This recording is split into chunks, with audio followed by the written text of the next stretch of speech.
the Supreme Court, which has been hearing the case on whether compound interest on loans, which has been charged by various financial institutions to crores of Indians across the country during the period of the COVID lockdown, can in fact be waived. Now, that is a proposal of the government, but the Supreme Court has asked some very critical questions, namely, why is it taking the government so long to actually implement this? And we're told that today's hearing has been adjourned for the moment. The court will look at this once again. Let's go across now to NDTV's Arunachalam Vaidyanathan, who's been tracking the story.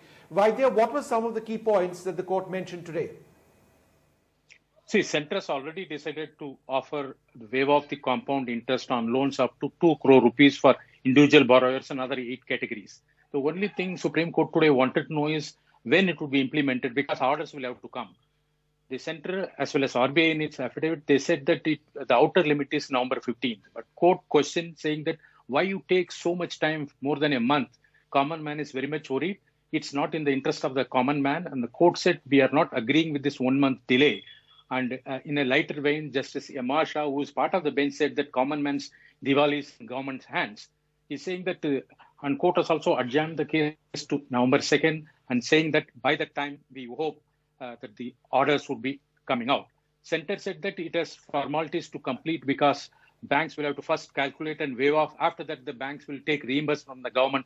These are the formalities, and Tushar Mehta, Solicitor General, said that government is incurring huge amount on this, but he did not mention how much that amount would be. But he said that government has already decided to help the common man out. And Vaidya, I think the key point for lakhs of citizens in the country is what is the modality by which the compound interest is actually waived? Because remember, after the waiver period ended some weeks back, they started paying this compound interest, right? And therefore, there is already an amount which they have paid. So will that amount actually be refunded to them is a question which the government will need to answer. So that can only be answered once the court case is over.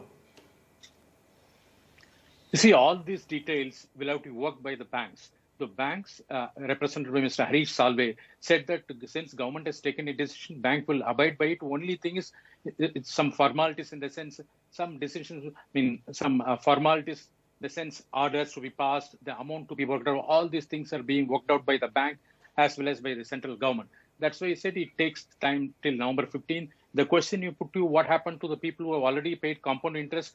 All these things are being worked out by the bank and the central government. So I think by the next hearing on November 2nd, all these things will be very clear.